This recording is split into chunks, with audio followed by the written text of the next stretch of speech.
Shalom again, friends and fans. Hashem Shali Raptor, and welcome to Wargame Red Dragon. Israel is here. Get excited, baby. The Merkava 2B, one of the most iconic tanks for the Israeli military. So go ahead and hit that like button to show your support for Eugen Systems in their continuation of bringing great new nations to Wargame Red Dragon. Previously, the Netherlands being added, and now Israel out now, or just around the corner if you're watching this early enough. So thanks for your support. Thanks for hitting that like button to tell them that you want more. And again, give me a circle 7 down below in the comments section for that wonderful salute. And let me know down in the comments section what other tanks and vehicles you want to see added to Wargame and what nations you think should be added next. Many other planned nations, including the wonderful Finland and, of course, Yugoslavia being rumored to be coming down the road as well. So much more to be added. And, of course, we want your glorious input. So if you speak the language, feel free more than welcome to laugh at me and break out your shekels, boys, because there is some really good vehicles in here you're going to want to spend all your points on. Damn. Where the Israelis lack in anti-aircraft support, they definitely do make up for in air superiority. Their smaller nation, of course, makes them extremely powerful with the aircraft they can defend it with.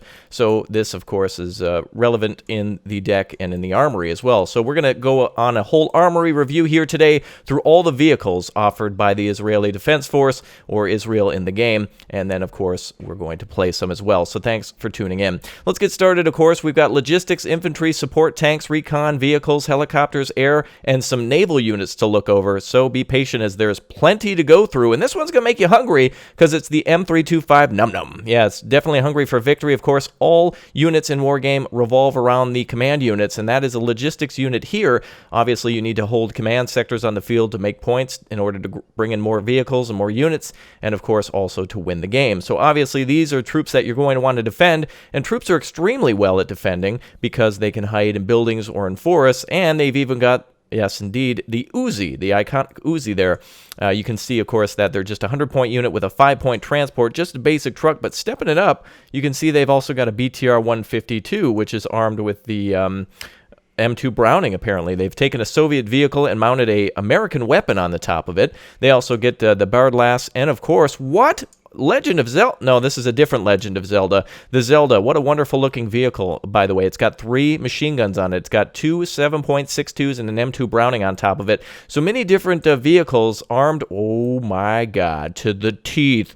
Ladies and gentlemen, this is the Nagmachan, and you ain't going to be messing with this machine. No. That is a beast, baby. The F.A.Q, by the way, of this wonderful vehicle are on the security force here. And I'm not exactly sure what this is. It is a tank. You have to let me know down below in the comments section. I remember reading about it, but it is a tank armed to the absolute teeth. It literally looks like something out of Mad Max, and that is an impressive vehicle that is armed with 2 machine guns and is an absolute beast. In fact, what is its health and defense? It's got 20% accuracy on the guns. It is big, and it has poor optics, but man, you can park this in the middle of a field and hide those infantry somewhere nearby, and nobody's getting close to you. So again, if I mispronounce any of the units, those of you who speak the language, feel free to cackle because it's going to be coming. So again, a lot of great vehicles here. The difference here between these two, by the way, is looks like the Bardlass is a 35-kilometer vehicle on amphibious transport, and the Zelda is a little bit, looks like it's a little bit more, it is slower for whatever reason, so I don't actually know why you'd want to pick it. I think it'd be the year availability, one in 1982 and one in 1972. Oh, I see now, actually. One has more frontal armor and side armor, so definitely the Zelda is something you're going to want to send on the quest to a village. Anyway, let's go ahead, and by the way, ladies and gentlemen, I must say, the hype is real. Oh, yes. Oh, the hype is real indeed for Israel as we continue on looking now at, wow, so many interesting vehicles here. Is this a T-72 with the turret removed? I'm not even sure. So many makeshift command vehicles here for the wonderful F.A.Q. Looks like the Akazart is here, or Akazarit. It doesn't seem to be too accurate, though, as it only has 20% on the Mag 7.62, but it is armed with 3 of them. So again, another vehicle that you don't want to mess with. And going in with what I was saying about them being a fantastic mechanized force, ladies and gentlemen, you can get a Merkava 2A with a command squad. So for those of you tired of sending out a tank with your command unit, screw that. Have these boys pile into the back, and a tank can now transport your troops to the front. Look at how nicely detailed some of these troops are as well. And the vehicles, extremely detailed as well. Hats off to Eugen, and hello to Mad Mac and everyone else in the Eugen offices. Great to have you guys here watching as well. Great transport here. Let's look at the airborne transport as well. Anafa, the Anafa, I guess, is the name of the Huey here. That can transport troops into battle. So really just one infantry command, but many different infantry transport options for that. Now looking at the Picket, it basically is just a Jeep with like a small office in the back, a radio or something like that for 110 points, and pretty speedy too. Keep in mind that a lot of these you're going to want to keep with your mechanized decks to do battle, and some of these to capture werewood command areas that the enemy's never going to discover, or perhaps in your well-defended rear. That's a story for another day. BTR 40 Picket looks like, again, another BTR with a just basically a command BTR with a mighty machine gun on it as well, man. Look at that. Another M2 Browning mounted on the top of that. And, of course, we have the McGuff. I think that's the crime-fighting dog, if you guys remember correctly. But this dog is going to fight something else. That's going to fight the lack of points on the battlefield. 120 points. Again, it is it's a medium-sized vehicle, so not too stealthy. But it is amphibious, so if you're battling on a map that features water, a great way to get around the enemy. And now we look at the Picket again, which is the actual, it just is the command vehicle. And it's actually not armed at all, interestingly enough. The previous Picket coming with, let's go ahead and take a look at that again. Where was that? Right here, was it? Interesting. So the Excret is armed with 3 machine guns, but the Picket is not. Oh, I'm sorry, the Excret Picket. So the command, that must mean command or something like that. I think it actually means, doesn't it mean like something, it means something command, like intimidating or something like that. I remember reading something like that. And then again, the Merkava now, also a Merkava command. So look at all the logistics options that you have for these troops. So this is good in conquest and in destruction. I mean, literally, you can move up with a command unit and command infantry, and even move them in conjunction as well. You can bring up tank forces and retreat or advance if you need to. Again, the Merkavas, let's take a look again at their accuracy and such. And again, you're going to want to make sure that you also don't take all of what you see on the screen lightly. A lot of this is subject to change, and a lot of these vehicles may have their accuracy points, speed, and everything else change. So any deck that I make here and in the future, definitely always go to the armory if you have this wonderful DLC, and make sure that you're comparing vehicle as well through the wonderful little pin button. You can kind of you can see what different commands cost and what their different points and benefits and drawbacks would be. So always use that as well, and always make sure that you're looking at the armory before making a deck based off of what you see here today. Okay, we've also got the Airborne, the Afon Recon, which also is just a command helicopter which can land in front or behind enemy lines. Of course, the wonderful FOB, which is just it's just a brick wall with barrels in it, nothing special there. The Rio, yes, you can haul ass in the Rio, 15-point, easy, simple transport vehicle, which just brings supply to the front, not troops. And also the Oshkosh. By gosh, it's the Oshkosh. Look at that, 100 kilometers per hour, or kilometers, yeah, per hour. It's big and bad, though. So these, obviously, you want to keep well defended.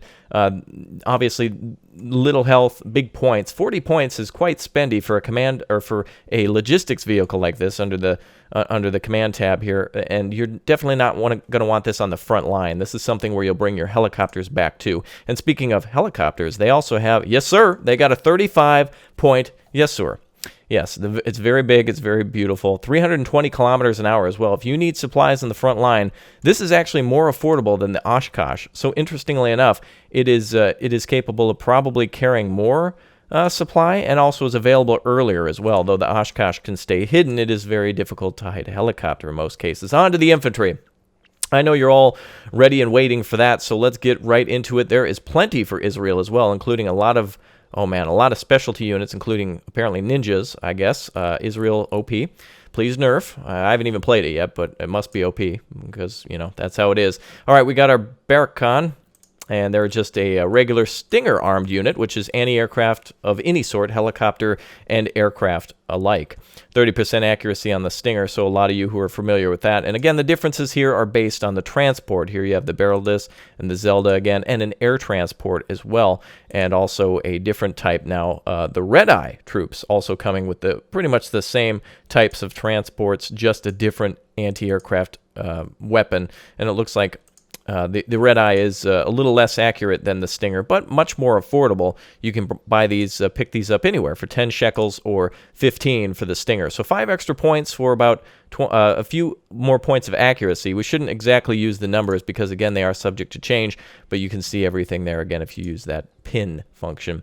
On to something known as the Dorban LR, obviously the ATGM units of Israel, armed with the Spike LR, which is an 65% accuracy with a pretty effective range of 2,625 meters, huge suppression and pretty good AP power, 21 on that for a basically a one-time fire missile, SALH missiles times 6, and you can see here that it does fire anti-tank heat and guided rounds, so it must basically stay still until it hits the target. So once you fire it from a village, don't move those troops, otherwise it's going right into the ground. All right, we've got the Gavuni, the Gavnuni, I'm not sure. The Dragon is what these troops are armed with. Again, a little less accurate of a tow launcher or of an ATGM. It does do area of effect damage as well. So keep in mind up here these 3 buttons, Heat, Guide, and AoE. Those are different as well. They can do a little bit different of effect than some of these other missiles. So keep that in mind when buying units. Now these are more of a combat unit, so they can move in conjunction with the ATGM. They can move into a village, possibly clear out some remaining defenders and take it over for anti-tank, as where the Dorban is a specialty group that you're going to want to keep well defended and well hidden. Only 2 troops, not much they can do against a garrison. All right, so it looks like we've got some of the same transports, including my favorite, the Neg Makchan. Like, that sounds like something out of a Godzilla movie. Look at that beast. That thing is just incredible. That's not something I want to see coming down the road at me.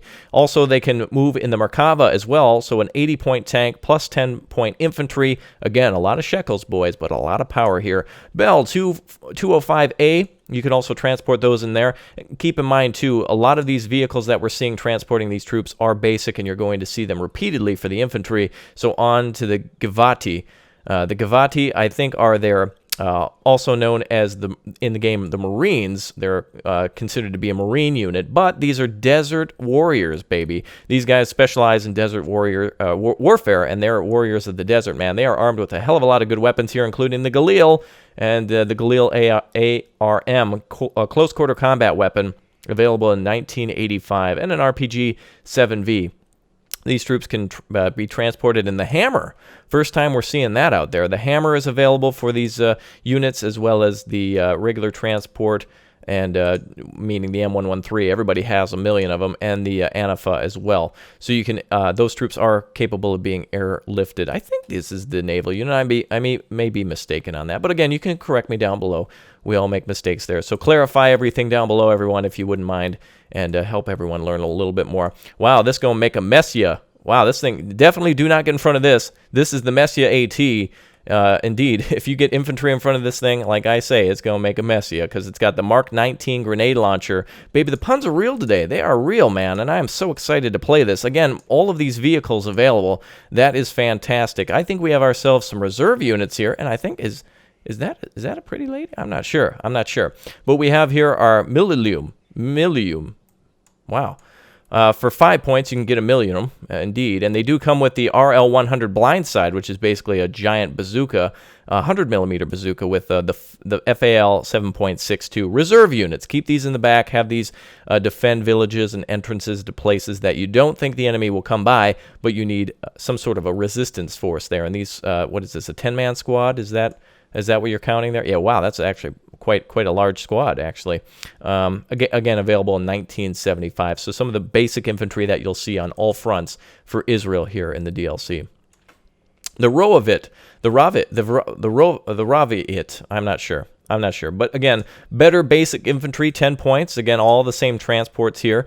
We've seen the transports over and over again. So that's the only thing that really differentiates them here is the different types of transports. But they do have the Fallow, the M72 Law, and the FAL. And also, they, of course, can come in the Merkava as well, the Merkava 2A.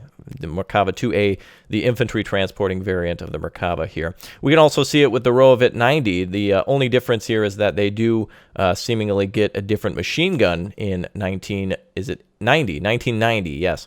So they do get the FN Mag in 1990, which is a stationary machine gun for both of them. So just a better machine gun in the 90s. And again, being able to be transported in that Merkava 2A. The meta, hugely, in Wargame Red Dragon is mechanized decks. So for those of you who love mechanized, you better recognize Israel, because it's going to be recognizing everything that's in its path. All right, the Shetit 13 Special Forces. Wow, indeed, the Shetit. It's the ET, ladies and gentlemen, from another world. These incredible soldiers. Wow, they come with a recoilless rifle, PKM close quarter machine gun, and AKMs as well. That is one hell of a Special Forces unit that can also be transported in the yes sir, yes indeed. Yep, it can be transported in the yes sir. The Nimrod. Wow, it's actually armed with heat rounds as well. This helicopter does come armed with 4 ATGM missiles. Very interesting. These troops, you can land them behind enemy lines, keep your helicopter hidden. The enemy calls out a T-80U. Boom, baby. You've hit the T-80U. You can wreck their infantry and tanks with a few of these troops and then finish off the command. That is one hell of a force, especially for just, what is this? Is this just a 30 point? That can't be. No, of course not. 80 points. Yes, I was going to say that couldn't be right. 80 point helicopter, 30 point infantry. Big investment, but big damage. All right, so now we've got ourselves the Tasmanians, yes, the Tasmanians, yes. Forgive me, but these are definitely great units. I love the face of this unit down there. He's got such a crazy face on down there. Some better infantry, it seems, who are very talented at AT. It looks like 683 millimeter RPG-7Vs, so much more affordable than the Special Forces. These may be better suited Marine units, meaning that they've got a little bit more special training and special weapons. So, and again, they go up to not only starting in 1975, but get re-upgraded in 1995 to have the 83 millimeter B300 recoilless rifle, I believe is what the indicator of that is. It's a law, light anti-tank weapon, so definitely not something you want to encounter on the battlefield if you are the enemy. And again, up to the helicopter as well. So there is quite a lot of infantry here, ladies and gentlemen. Everything from anti-aircraft to ATGMs to even grenade launchers and even specialized and militia infantry, or I should say reserves as well. Very capable units, very powerful, and in conjunction with some of their tanks, that's going to be powerful. Now, of course, if you send infantry into battle, you're going to want to do so with good coverage. And here you have the BTR 152 TCM. And this thing here is, of course, is anti-aircraft. So this is where Israel may be lacking. So a lot of you who want to defeat Israel or be Israel, this is where it's going to really make a difference as to where you can bomb enemy forces. They've got a lot of mechanized units, but they can be taken out with bombs. However, remember that they're going to be defended by such vehicles as the TCM, the Givat, and of course, my favorite, the Macdeath. That's what I'm naming this. The Macbeth? No, the Macdeath, baby. It comes with a little slice of cheese on the side, which is a little bit of extra deliciousness of destruction with that FIM-92C Stinger, baby. 8 missiles. Not only can this shoot down helicopters and aircraft effectively, but it can do so with both its Vulcan and its Stinger. 60 points. That is something that you're not going to want to mess with. Look at that. What do those characters mean on the side too, by the way? I don't read the language, so a lot of you will have to tell me. They did a great job of modeling these units. I've heard a lot of praise from the community as well for how beautiful a lot of these machines of death look. Also, the Drekon.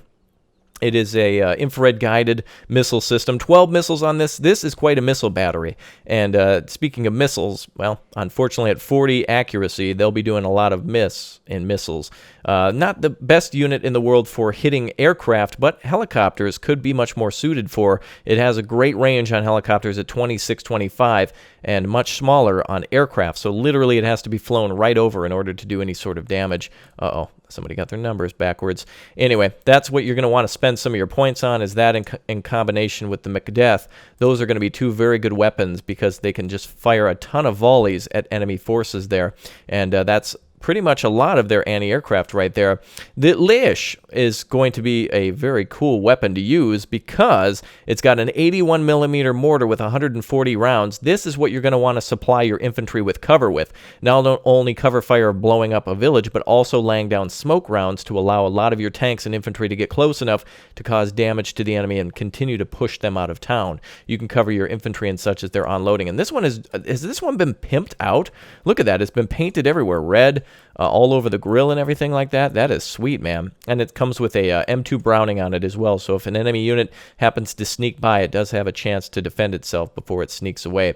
The Macmat. Wait a minute, isn't that the guy from Eugen? No, this is the Macmat. Yes, different. A whole different unit altogether. This is a 160 millimeter mortar with 9,100 meter range. This is the big boy of mortars, man. Look at even the gun port of this has been shot out. Now, bonus points. What chassis do you think this has been mounted on? I'll give you a clue. It's a tank that's probably not in service anymore, but you're about to see it here in the Israeli force deck. So let me know down below if you know. But look at that gigantic mortar system. That is awesome.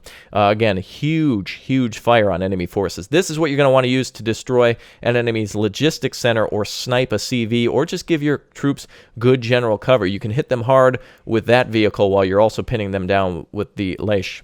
Very good units here. Now, speaking of artillery, Israel's got some crazy cool artillery. The MAR 240, man, 240 millimeter times 36 missiles. That makes the Calliope or the Calliope look like a joke. In World War II, the Americans mounted on top of a Sherman turret basically a little missile rack. It was known as the T-34 missile rack and could fire a lot of missiles into enemy forces. But this goes above and beyond.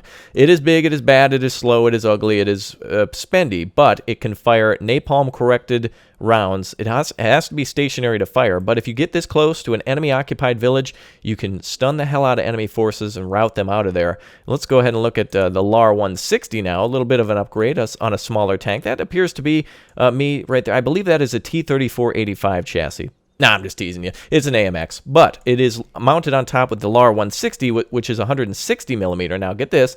This has cluster munition. So this right here can destroy enemy tanks, light vehicles, and everything else like that. So if you can get this 100-point monstrosity close to the enemy, you could effectively kill a couple of T-64s or light Chinese tanks or something like that and really rout the enemy. You can, again, stun them, finish them off with your Merkavas. These weapons are meant to be used in conjunction with mobile forces. So this definitely can roll in, hit them hard, and roll out, though it's going to do so at a very slow pace and also has a fuel economy of 1,000. Keep in mind, too, by the way, your logistics forces are going to need to be close by for a lot of these early or post-World War II weapons. They are big, they are slow, and they are horribly inefficient on fuel. So if you're going to be using a lot of these cheaper weapons, make sure you go back to the logistics section and really think about your choices here. I think you're going to want to use the Rio in conjunction with the Oshkosh some of the times for your aircraft and for some of your lighter vehicles and tanks. All right, so let's go ahead and look now.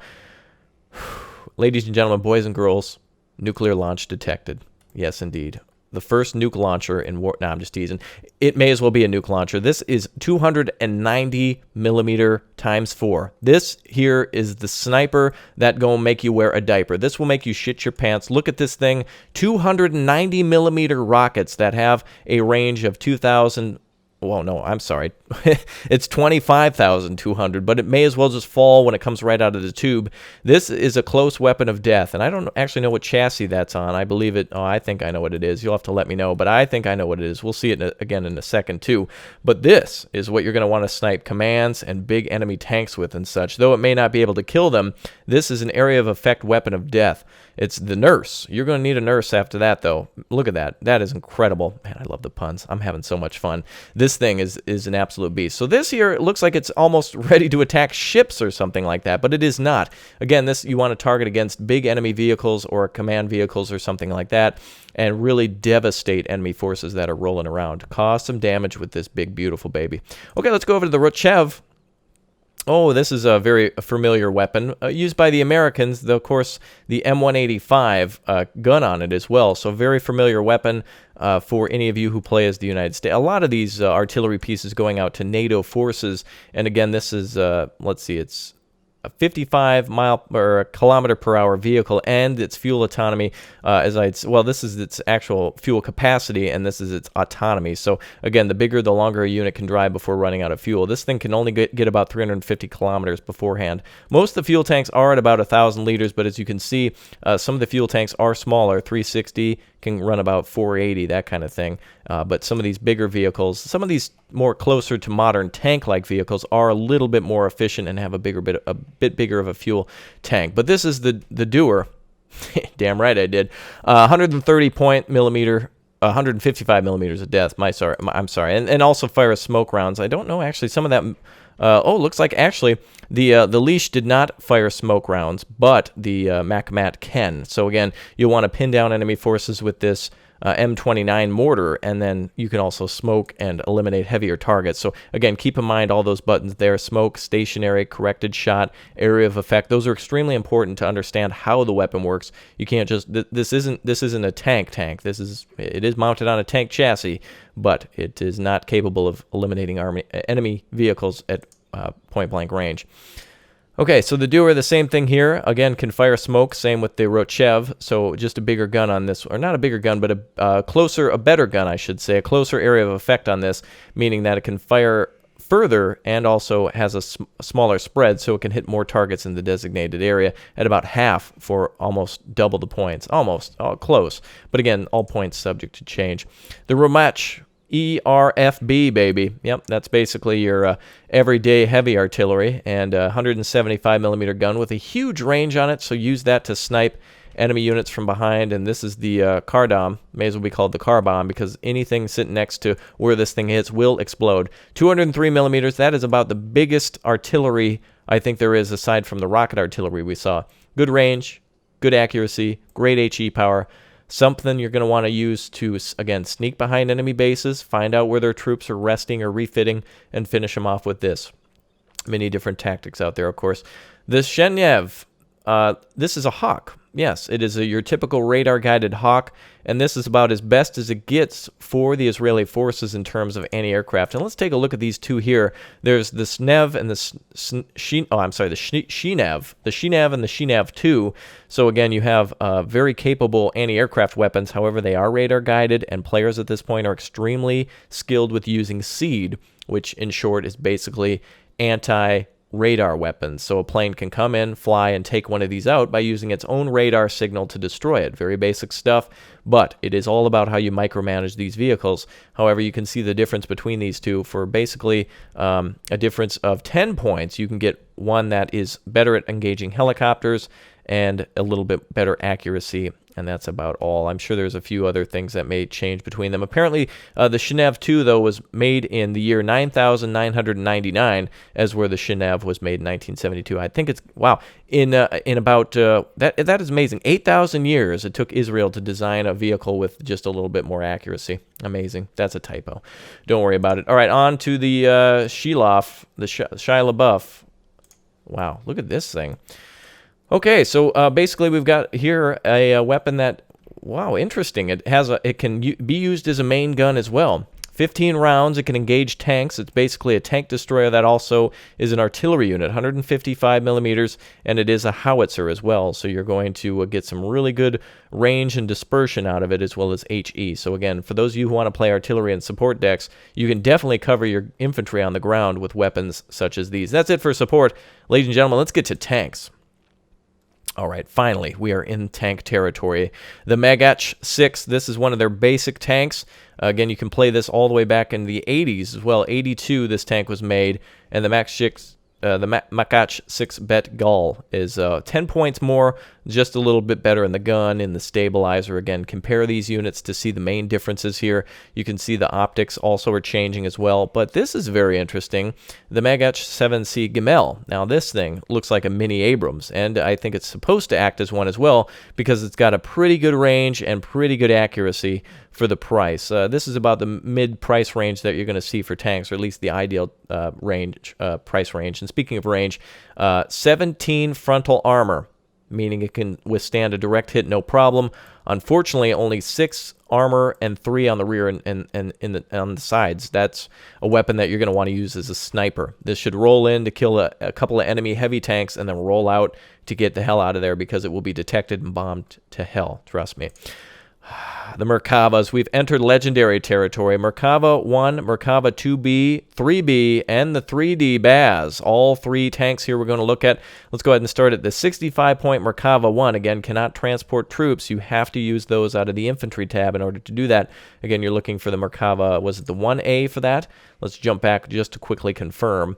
So it is the, let's see, we're looking for the Merkava. There she is, the 2A. Merkava 2A, capable of transporting the troops and keeping up the fire. The Merkava 1, not able to do that. Same with the Merkava 2B. These are fighting machines. 105 millimeters.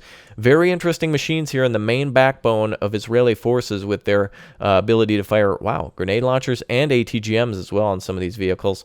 I suppose this is supposed to act as a mini mortar.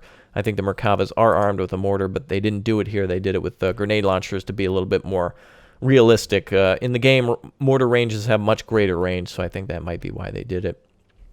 Merkava 2B. Look at the differences here in the AP power, picking it up a little bit in a difference of a couple of years here, about a 4 years difference. And then the Merkava 3B. Again, let's take a look at all these tanks here. We have the Merkava 1, the Merkava 2B, the Merkava 3B, which, holy shit, look at the jump in there.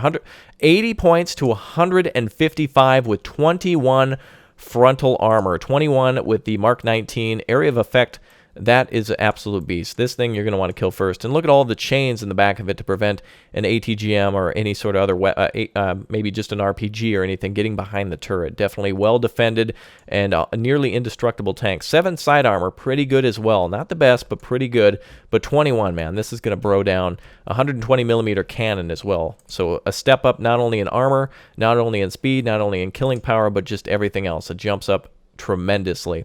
Merkava 3D Baz. Yes, this is armed with the Lahat ×4 ATGM at 2,800 meters. Probably one of the best ATGMs I can ever remember in the game as well. Impressive. You do lose your ability to use your Mark 19, but this is your rail tank killer right here.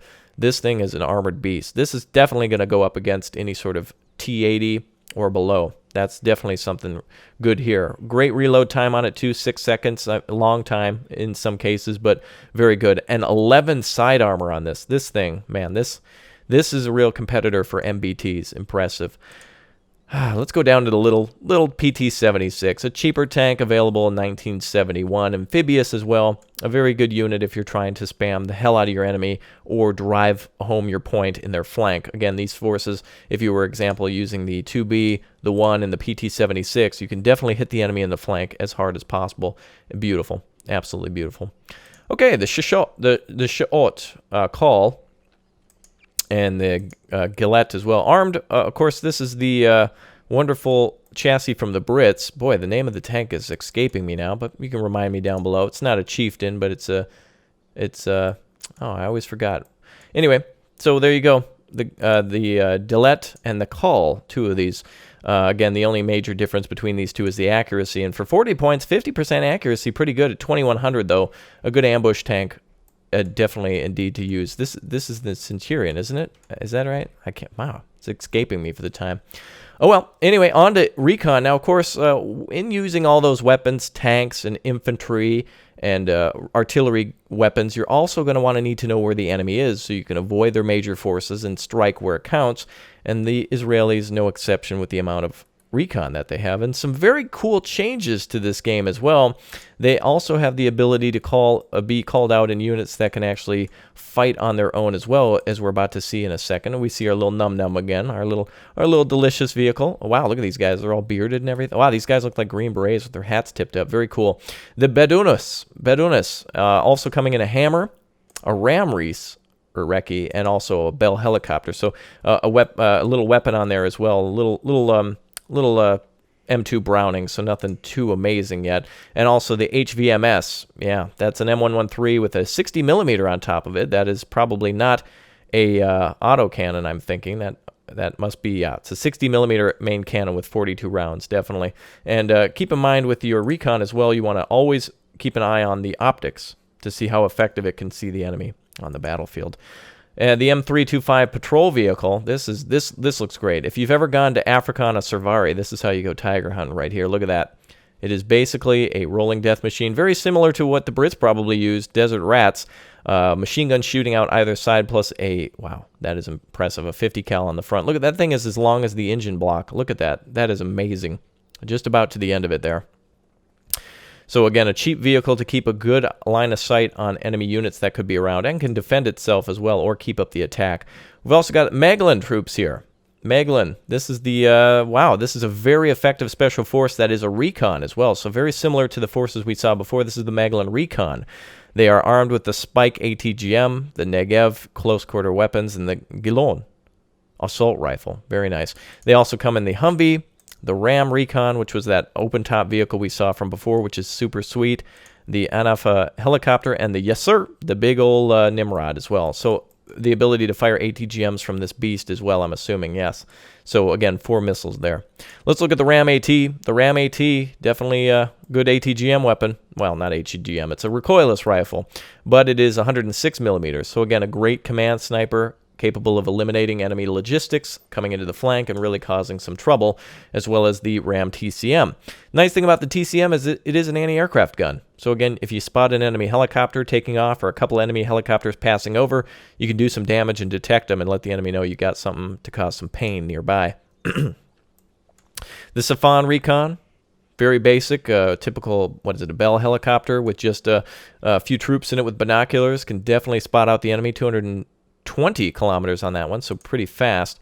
And the Tehran Blazer, the Tehran 5 Blazer, it's basically a T-55 with 105 millimeter rounds times 30 rounds, 155 millimeter cannon, 40% accuracy, very beautiful right there. That is wonderful.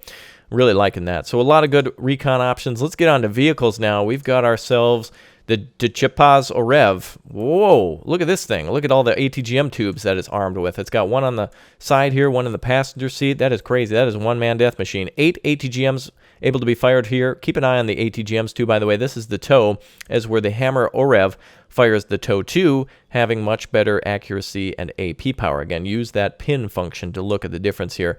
And the Manpats as well, or the Mupats, not to be confused with the ones from the popular television show.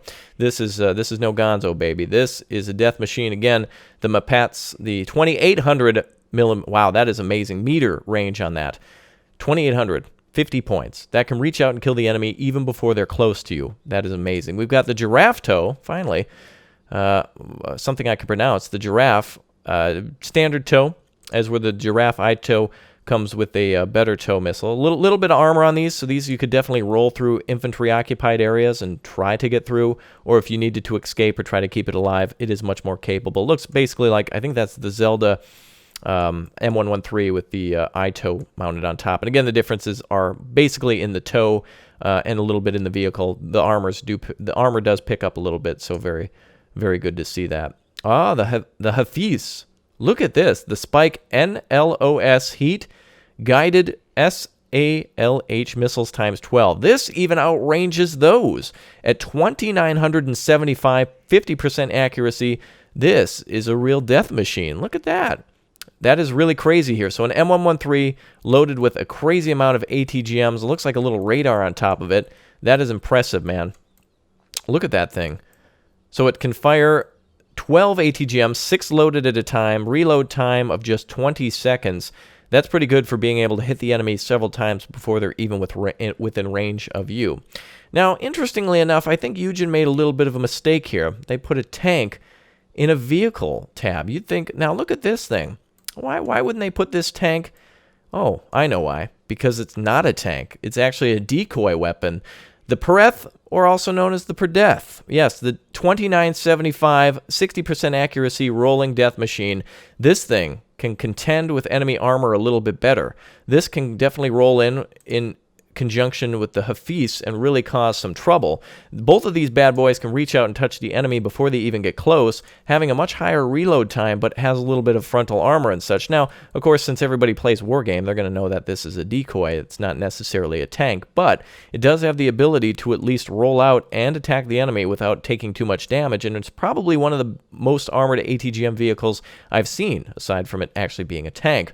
So there is definitely some great capability of destroying heavy enemy vehicles. And if you've seen any of the videos on this lately, you know this thing can definitely reach out and kill and pull back. 24 ATGMs. This is like the only ATGM you'll need to buy. That's incredible. Again, it is heat and guided, so you'll have to stay put and basically stay on target. Well, you don't have to stay put, but basically you wouldn't want to leave the area. Keep line of sight on the enemy vehicle before it hits.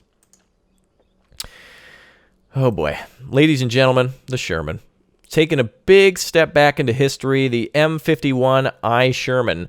It is a 105 millimeter cannon on there. That is beautiful, baby. The D1504 and 45% accuracy. This is it is so lightly armored that it can't even be classified as a tank. It actually just has a little bit of armor. But again, you can use this in any year. In 1982, extremely capable of encountering enemy vehicles and eliminating them. Unfortunately, only armed with a main cannon, no little machine gun on it. So unfortunately, you can't really move it with infantry and be supportive of anything. But this, again, does have a 105 millimeter gun, and so do the Merkavas, so this could be used to kill enemy vehicles and light vehicles, anti-aircraft, that kind of thing, artillery, if you can get it behind their lines. Remember the speed, and remember the autonomy, and also the fuel capacity. This is going to be one, you're probably going to want to use this in the back with some of your militiamen. Let's get on to helicopters. We got a lot more to cover here, ladies and gentlemen. Wow, look at this. We've got the Tut Toe and the Tut Manpats, again, both armed with two different weapons. This one, of course, armed with the 2800 weapon, and one with the Toe. So again, the main change between those two is just in the weapon it's armed with, for a difference of 20 points between the two. Start at 40 and move up to 60. The Baten, well, a little bit more than 10. It's actually armed with 16 AGM 114A Hellfires. This is the killer of Red 4 armor. This is an impressive weapon. 130 points, 30 millimeter cannon on it, which means it can destroy light enemy vehicles. And the Hellfire, which means it can destroy all the rest of the vehicles on the field as well. Rate of fire, 450 rounds per minute on that machine gun. But wow, look at that. Reload time on the Hellfire is just 1 second. You just got to push button, make death. 1992. 1992 is when this is available, and it has a 2800 range as well. So a lot of the ATGMs are at the same range, which means if you create a defensive line, you can have all of your troops on that same line, but you're going to have to defend them somehow. So we'll go over that in just a second. The Givat Ii, which is the Cobra, armed with just two different types of rockets, the Hydra and the Fafars. Oh, wow, look at that. A cool snake on the side of it. You can see the Israeli Defense Force logo as well. And also the Givat Ii, which comes actually with Stinger missiles. So for 70 points, you can keep enemy helicopters out of your territory, go in and snipe an enemy recon or something like that, or even get one on the ground if it's lightly armored enough with your 70 millimeter rockets and your 20 millimeter Vulcan cannon. Very nice. Very good to see. Now, if you weren't impressed by Israel with the infantry and the tanks, you're going to be impressed now at the amazing air power that this force has. Now, their air defense on the ground is a little bit lacking, but their air force is pretty capable of destroying enemy aircraft and also enemy ground targets. So let's start at the earliest at 1973 with the Ayit. The Ayit with a 30 millimeter cannon and anti-radar missiles. This is your SEAD aircraft. SEAD, of course, being the suppression of enemy air defenses. This is an anti-radiation missile, which means it hones in on enemy radar-guided weapon systems, not infrared. Keep in mind, there is a difference, and destroys them. Now, if you look back at support, for those of you who are newer, the Stinger is an infrared-guided weapon. It's a fire-and-forget infrared-guided weapon, and there's no way that you could stop this. However, the Vulcan here, the 20 millimeter Vulcan, is radar-guided. So, if you were playing against Israel, you would have to disable this gun and fire with Stingers only, otherwise the SEAD can hone in on you. So the Ayit is something that you're not going to want to encounter if you're playing with a lot of anti-aircraft vehicles, especially for 70 points. Keep in mind also the ECM, or electronic countermeasures, the better, the lesser chance to be hit. 30%, not bad. A very good weapon so far. And the Kernyas, yeah, it is. It's going to kill your ass. You get anywhere near it. Look at that. It's a 2-time death machine. It has a heat anti-tank weapon and a Sparrow anti-aircraft weapon, so it can shoot down enemy enemy preferably planes, semi-active radar missiles, and also the ability. Oh, it's seed aircraft. Well, it is a heat-guided weapon, but anti-radar is what I should say. I saw the heat and got immediately excited. But another anti-radar weapon, another seed plane for them.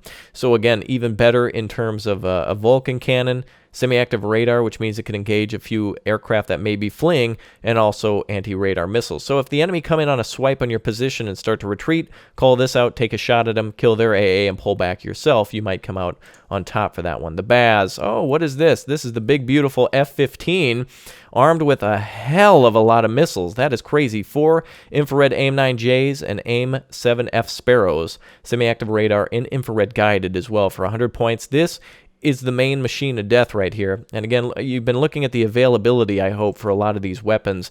I may have forgotten to mention that it does vary by the type of deck you're playing or year. A lot of these are different in terms of hardened or their skill. So that's another thing you're going to want to remind yourself about in Wargame Red Dragon as you pick out your weapons. The best Meshupar, or the, yeah, Meshupar. So look at this. The Derby and the Python 4, both different types of infrared and radar-guided missiles. Very, very, very good. I like that a lot. Pretty good machine of death again. The difference between these two, again, being the weapons that they're armed with, and they both have great ECMs. In fact, this one's at 40%. So if you're bringing in any of those seed aircraft, this actually is better than the seed aircraft to cover. So plenty of good stuff here to keep in mind, including time over target. This can stay out for 195 seconds before evacuation, as where seed aircraft have to be a little bit more direct, 120 seconds. That's about just, 2 minutes of flight time before you actually have to GTFO. And again, eliteness, you do get different bonuses here with the differences, including 32% accuracy. And again, these are all subject to change. So there is a difference between a rookie, no bonus, and an elite soldier who is 32% more accurate. So if you're trying to kill that big AA that's been pestering you the whole round, there you go. All right, let's go on to the, let's see, that was the Kernas 2000. This is the Kernas, which is just armed with electric optical missiles, which is basically a wonderful anti-tank or fire and forget. It's not really. It's more of a guided bomb. But you can definitely kill enemy tanks, vehicles, anything on the ground, infantry, all with that. So the Kernas, again, another good weapon from the air. And again, another F-15. It's the Ram, armed with more fire and forget bombs and also fire and forget AIM-9s. So again, being able to eliminate enemy ground forces and air forces at the same time. The Lavi, yes, a Mark 38. This is a flying bomb truck, I believe. Is this the one that everyone's been talking about, all you kids on the internet? Oh yes, this definitely does have a lot of bombs. Look at that. It is armed with 10 Mark 83 area of effect weapons. Delicious. So basically this is your standard bomb. Isn't really good against tanks, only soft targets, but can definitely do some damage against tanks as well. Python 3 is able to defend itself in the air. Let's look at the nets. Wow, it's going to really, really capture the enemy with 4, 5, 6 Tal-2 cluster bombs, 450 kilograms. Look at that, man. It's going to kill a lot more than just a gram. It's going to kill about 150 tons of Soviet and Red 4 armor. Those 6 bombs can definitely kill a T-80U or any sort of medium to heavy armor. That's something that can not only start the killing of it, but also finish it off, too. In fact, if you were to drop some of these bombs, enemy tanks were starting to retreat, and oh, here comes also your ATGM. Boom, it's gone. No problem anymore. All right, let's move on to the Barack. Yes, the Barack, the Maverick. Again, this is a ATGM plane here, so this can fire against enemy tanks. Finally, an actual guided ATGM. The other ones were fire forget bombs, but this is fire and forget infrared missiles as well. Not as accurate, 50%, but can engage enemy tanks on the ground. And the Barack 2, which is basically just a better fighter, the F-16, I believe, is what we're looking at. The Fighting Falcon armed with derbies and pythons, which is very similar to our earlier, where is that thing? Very similar to what we were looking at a moment ago with, well, there's the Barack 2, but also very similar to the Meshupar. So both very capable fighters that can fire on the enemy all day long, return to base. Keep in mind that TOT is very important here. That's 195 seconds, so very a long time, very, very long fighter, as where this is 150, more of a direct kill. Others for air support. The Shahak, yeah, that's what it is. 75 seconds, one and done, get her done. Infrared missile launching machine, 50 points, 2 missiles, good luck. Nesher A, pretty much the same thing at 80 points. It's a fly in, fire, and forget weapon, meaning forget about this because you're probably going to lose it. 80 points, fly in, kill an enemy ATGM or something like that, and try to fly out. Mostly these end up getting killed, and same with the Napalm. Look at this, man. Mark 77 Napalm. That is 5 bomb canisters right there, or five bombs. That's impressive. That's something that's going to fly over a town and can just literally liquidate, or at least, I suppose, incinerate enemy forces down there. Again, able to panic light vehicles, deny the enemy of easy movement, and stop infantry from getting into woods or buildings. And again, the same here with the, wow, that is, oh boy, that is, you had to do this, didn't you, Eugen? You did. The Kafir C7, 1,400 kilogram bomb. That is a death machine right there. Just a one and done. Again, Israel having the nukes. I can't even believe it. This thing's not a nuke, of course, but again, this is very similar to the B5, or basically the one and done weapons, where a huge enemy horde is moving through or retreating through an area. You're trying to catch them all in one lucky bomb strike. That's it for you, 125 points. And that's pretty much it for Israel. There are naval-based forces, but these are all of what you've seen before, just on troop transport weapon, basically Higgins boats, if you will. Of course, these are some of the just NATO combined forces. Like, for instance, you can see the Chaham Suri, or Rai, which is, I think, from South Korea. But a lot of their weapons also can take part in naval landings. So here you can see a lot of them. It'll, yeah, bring us right back to the armory. So you can see you can have naval-delivered Shermans, or the MOBAs, or whatever. I believe that's, I think that's the League of Legends launcher, or maybe that might, Dota 2, I'm not sure. No, I'm just kidding. It's Sweden. Scania. But not something that you get specifically with Israel. So if you're confused, again, Israeli units will fight in conjunction with NATO units to do a naval landing. So you could make yourself an Israeli deck, also put in some Shinyav 2s or something to cover your landing, and then also a couple of artillery pieces to push the enemy back, and then cover them all with, for instance, a French cruiser or something like that, or let's just say the F.A.Q, just because, you know, whatever, to cover all your troops. So Israel, an extremely powerful force, both in real life and also in the game. So a very, very capable force. Again, more for mechanized, but I want to see some armor decks out there. I want to see all your comments down below then. Let me know what more you want to see in Wargame Red Dragon, what vehicles you want to see eventually added to this faction and many others. And of course, hit that like button, man. Show Eugen your support here to let them know that you want to see more, and I definitely do. So that's it for today's episode, everyone. Thanks for joining me. We've covered all the vehicles in the game, all the infantry for Israel. I will go ahead and make a deck, and I'm going to 1v1 my greatest opponent ever, a medium AI. Oh my, will I be able to do it? Probably. Maybe, I don't know, probably not, but it doesn't matter. We're going to see Israel on the field next. Thanks for watching. I will see you all very soon. Shalom, baby. Bye. Where the hell did I put my yarmulke?